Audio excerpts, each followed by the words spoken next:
we have social media where people can, when they get bored, they just flip through 15, 30-second videos, training your brain that you have this like kind of quick anticipation of entertainment, and if you don't get it, you just swipe to the next thing, and that should hopefully be entertaining, and maybe it will be and maybe it won't, and really only it's like the fifth or sixth thing that you scroll to. But when you hit that dopamine fix of a clip or a video that makes you so amped up, it's like hitting a lottery machine. It's like hitting one of those like slot machines. Like you're just like, instead of scrolling, you're just hitting a button.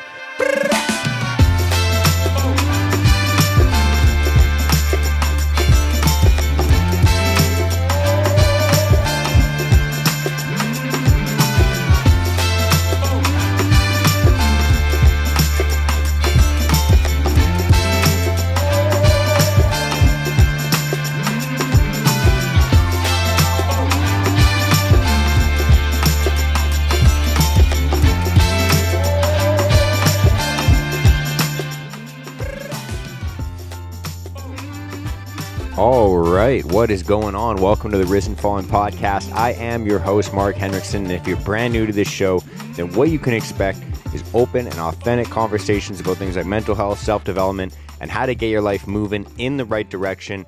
If you're not feeling good about where you are today in your life, the place you woke up, the person that you woke up being, then at least having the confidence knowing that you are making at least one step closer to who you'd like to be in the future every single day. And if you're not new to this show, if you're a returning listener or returning viewer, then I just want to say from the very bottom of my heart, thank you very much for coming back, supporting the show, supporting the journey, and supporting the movement and the idea of making yourself better, stronger, faster, smarter, more compassionate, more patient, more disciplined every single day, and along the way, lifting other people up as well. And so, almost knocked my water over there, but how is everybody doing today? I hope everybody is doing well. I hope that if you're listening to this, then you just replied that you're doing well. I'm doing well, and I wanted to talk to you guys today about a topic that I've caught some flack for in the past about talking about.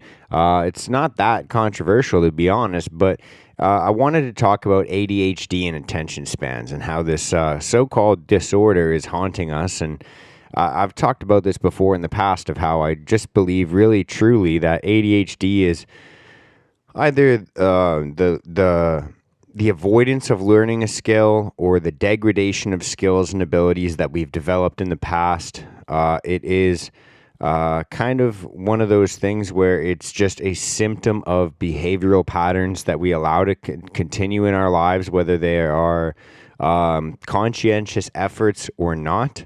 It really does stem down to the daily behaviors, the daily actions, and the way that we react to our own thoughts and our own impulsive and intrusive thought patterns. And so today I wanted to talk a little bit about a little list that would be kind of like a simple do's and don'ts. If you want to increase your attention span, you want to be able to avoid impulsive ideas and whatever other symptoms that you could link up to ADHD in terms of, hyper focus, not being able to focus, spouts of energy outbursts, anything like that, anything that you would relate to ADHD, I sincerely believe is behavioral pattern based. And so, first I guess I'll talk a little bit about how I think society is degrading our attention span. There is little to no value in essentially doing nothing, meditating, anything like that.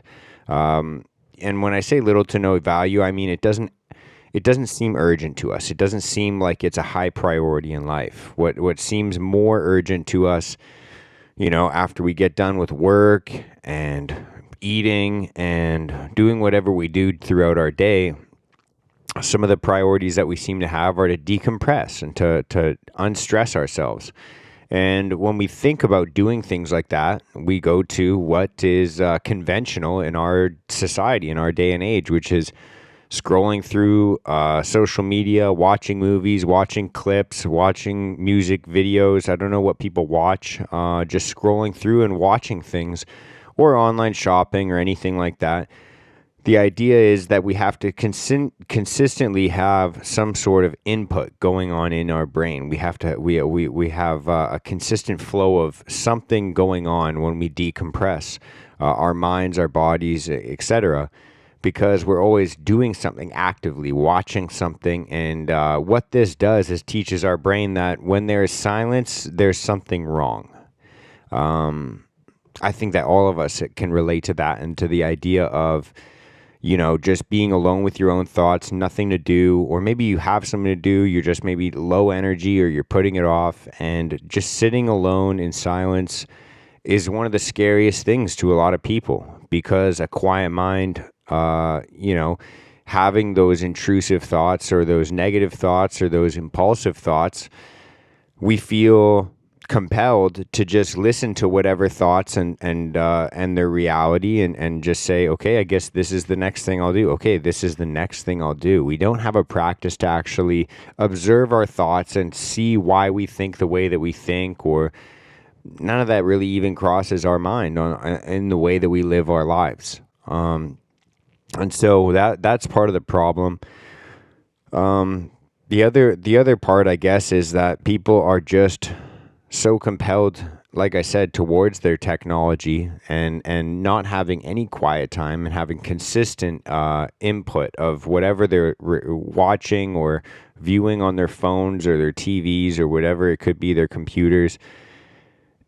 And it kind of hijacks our dopamine system, and we don't find a way that we can create, proper dopamine cycles throughout our day. We don't have the hunt and the reward of after the chase of having a big meal that we just caught, or hunted down or found or foraged for, whatever it could be. There's no primal way for a lot of people nowadays that stimulates or fulfills the same dopamine cycles that we used to have, the same flows of, the hunger, the anxiety, the heart racing, the adrenaline of the hunt, and then the reward system afterward. We're robbed a lot of that kind of satisfaction because the work is so easy. It doesn't spike those high adrenal things, hormone cycles. And then the rewards that we get in life are instant gratification, quick fixes. And so we don't have the same depth, the highs and lows of what our ancestors used to be, if you believe in evolution, if you believe in that kind of framework. And so, like, our bodies have adapted from this, like, huge peaks and valleys of like the fear of not being able to eat, the fear or the adrenaline of a hunt, or being hunted. And then the big reward of being able to provide a meal for you and your loved ones, the people around you. Instead, it's like, go to this job and talk to some annoying ass people and then get a paycheck. And then what you buy with your paycheck is some skip the dishes, like some fucking processed food. And then the cycle repeats. It's like we're robbed of the extreme highs and the extreme lows. And so what does this have to do with attention span? What does this dopamine cycle have to do? What does all this, your hormones and everything, have to do with your attention span? Well, what I'm trying to say is today's society is not built with humans in mind. It is built for convenience, for comfort, for easy, for safe, for, all of these things that we've tried to cushion society with and coddle society with, which obviously has a lot of benefits. I've never, it's pretty rare for us to complain about all the benefits of modern society, of how it is way safer, it is way, comfier, it is way easier, it is way safer. I think I said that already, but obviously, arguably, than our ancestors. However, that does come with drawbacks, right? Like, we have these human beings that have, lived for I don't know how many years in a certain way, and now we have this kind of like safe, comfortable, cushioned, coddled, nice little hammock to lay in. And, there's just certain areas of our, essence that are just not being satisfied. I don't know if that's obviously not scientific words for this, but it's just, it's kind of the way I kind of look at it, is that we've been robbed of some of our primal instincts. And I think that has created this, epidemic of people, not feeling good. And it's manifesting in many different ways, depending on where people crawl to for their, the filling of their needs. And so some people crawl into depression. Some people crawl into anxiety. Some people crawl into trying to avoid those things by filling their whatever intrusive thoughts they have, or, that it's just kind of like a lot of us are left wandering. And that's kind of a good way to say it. But how this relates to ADHD and dopamine cycles and your attention span is there's obvious do's and don'ts in society nowadays. And and I say they're obvious because when you look at them at face value, it's pretty obvious to the layman, to the average person, that these things are fucked. And they're also not obvious because they've been normalized so much in our society. We have social media where people can, when they get bored, they just flip through 15, 30-second videos, training your brain that you have this like kind of quick anticipation of entertainment. And if you don't get it, you just swipe to the next thing, and that should hopefully be entertaining, and maybe it will be, and maybe it won't. And really only it's like the fifth or sixth thing that you scroll to. But when you hit that dopamine, fix of a clip or a video that makes you so amped up, it's like hitting a lottery machine. It's like hitting one of those like slot machines. Like you're just like, instead of scrolling, you're just hitting a button, and then like sometimes it's lose, sometimes it's lose, sometimes it's lose, sometimes the videos suck, they're boring, they're stupid, whatever. And then all of a sudden you get this winner, and it's just like super funny or super intriguing or super interesting or whatever it could be, and you get that dopamine cycle. But what you're doing is basically training your brain to just sit there and hit a button or scroll or do a motion with your finger until you get your dopamine fix. And then people are like, oh, I can't focus. Oh, when I'm at work, I can't focus. Oh, I'd love to pick up a new hobby, but I just can't focus. And it's like, well, of course, like you're not practicing anything that builds your attention span, that increases the ability to focus, these skills that we have. In fact, what you're doing on a daily basis is degrading those skills. And then people think that they can substitute out like, oh, if I watch a lot of clips on social media, but I also do these other things that are healthy. And it's like, well, you can be like a really good point guard that's really good at dribbling. And if you can't pass or you never practice shooting, obviously your game's going to have some fucking flaws in it. And it's the exact same thing with mental health.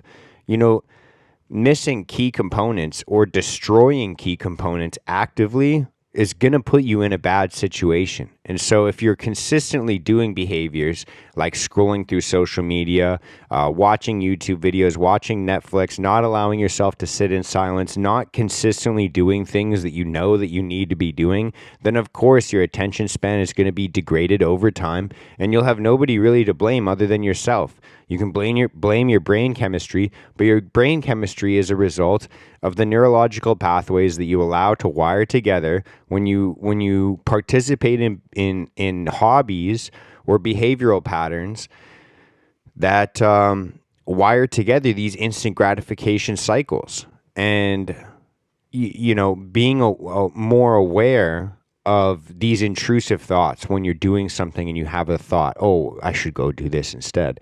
Being aware of just observing your thoughts and thinking, okay, I'm currently doing something right now, and this is an intrusive thought. I'll write it down. I'll make a post-it note. I'll make a reminder in my phone. But I've committed to doing something, and I'm going to complete this task first. There's another fucking key thing that you can do right there. Is just being observant of your own thoughts and noticing when you're having a negative thought or an intrusive thought or an impulsive thought and saying, oh, it's happening right now. And I don't have to fucking respond to this the same way that I've always responded to it, which is continuously listening to this voice, which then promotes a reward system for that voice to give you more intrusive thoughts and more impulsive thoughts, and then listen to those more. It's a practice. It's like doing something. It's muscle memory.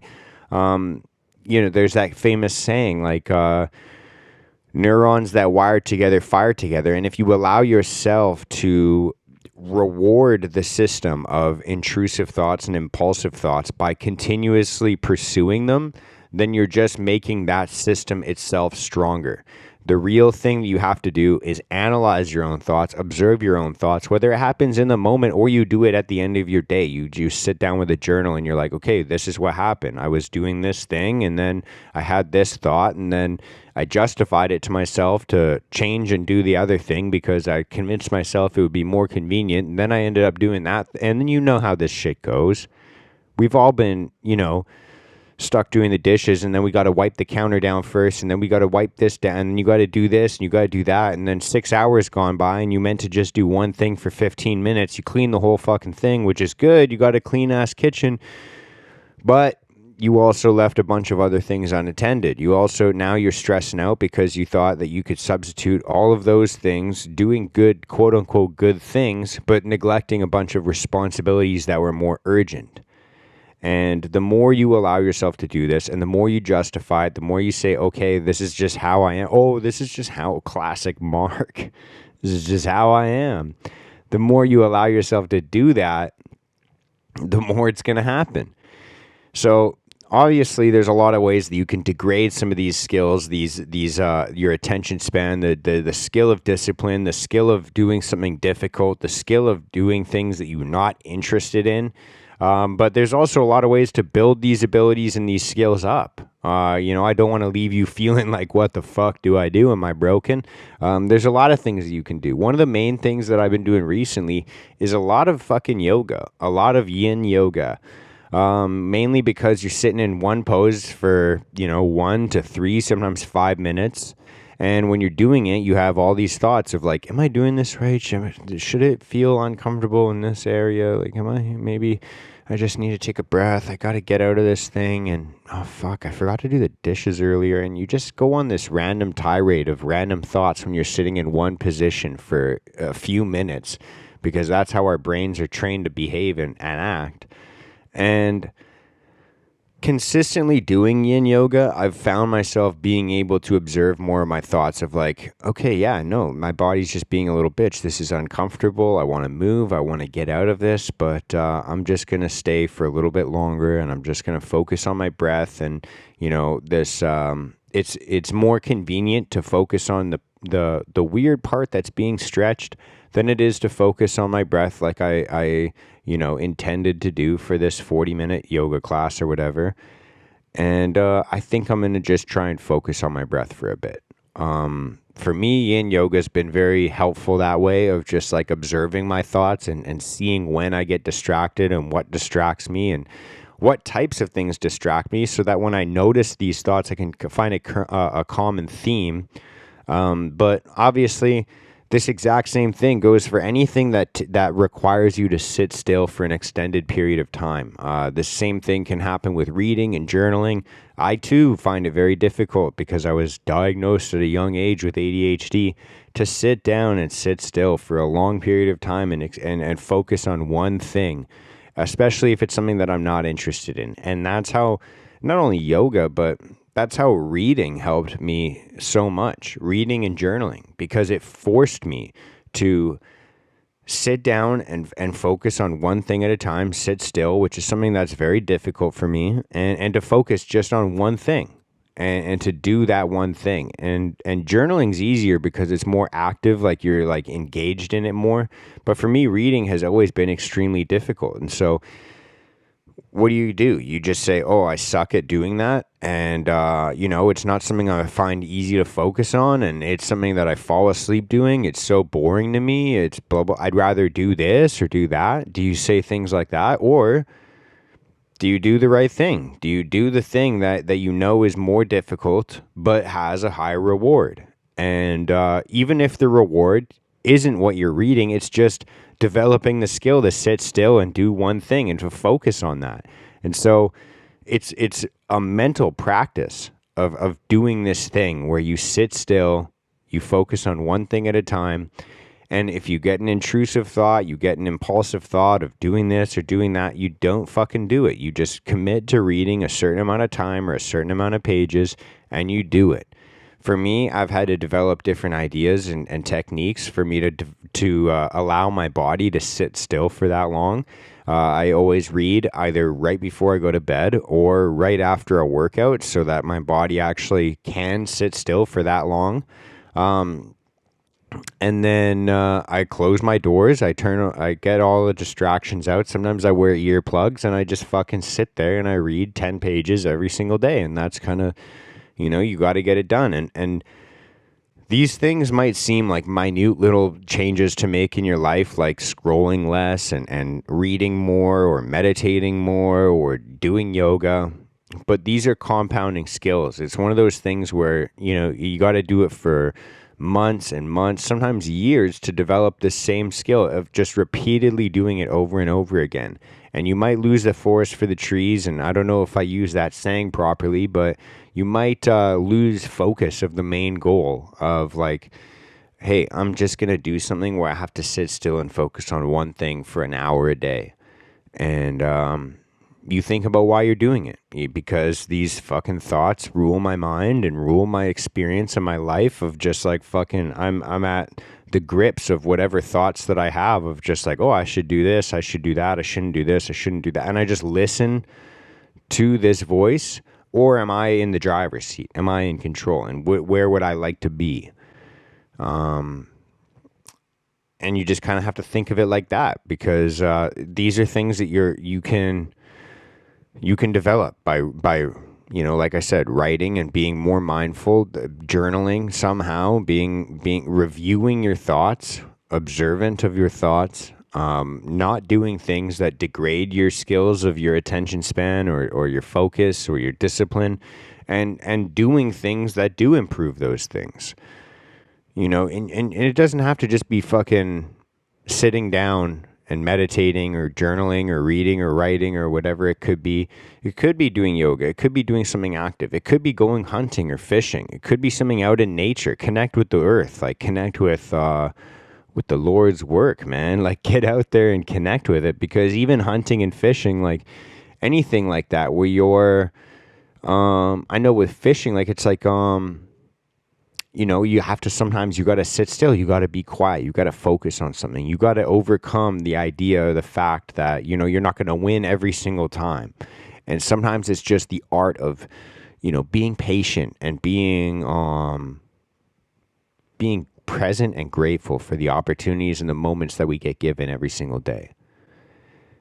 And it's just such a tragedy to me that so many of us are robbed of the opportunity when we're kids and when we're teenagers and young adults. Actually, all of us in life are robbed of the opportunities a lot of the time.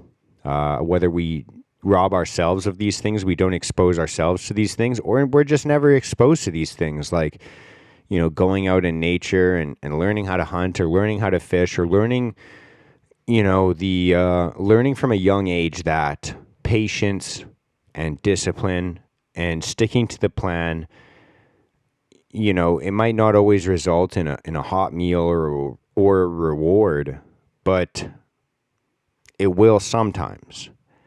And developing these skills, whether you win or not, is going to put you in a better position, as opposed to growing up and, living life through instant gratifications on a phone or a Netflix or a computer or whatever it is, and allowing yourself to never develop the attention span or the focus or the discipline to sit still and focus on one thing at a time. And obviously there's a time and place for both. And I'm not even trying to say that, having all of these quote unquote symptoms of ADHD is always a curse. Sometimes it's a blessing. Personally, I really only view the symptoms that they talk about in my life as a blessing for the most part. Like being able to hyper focus on one thing at a time That's something that I find super interesting and addicting. It gives me drive to work towards these things a lot more than I normally would because, when I would get tired, I get more passionate, etc. Having the energy levels, the big bursts of energy throughout the day, I'm like, okay, now I can work out and I get a wicked workout in. The even the impulsiveness to just make people laugh or try and make other people happy. I've always kind of, it sucks sometimes. It gets me in trouble, but it's a blessing to me in the end of the day because I get to make my loved ones laugh. And when I see a smile on, someone's face that I love, it makes it worth it for me. But I'm interested to hear what you guys think about this. We're getting close to the 25-minute mark here, and I think I'll wrap this up. But I want to hear what you guys think of ADHD and tips and tricks that you use, maybe do's and don'ts that you have of how you can increase your attention span and decrease these so-called symptoms of this so-called disorder.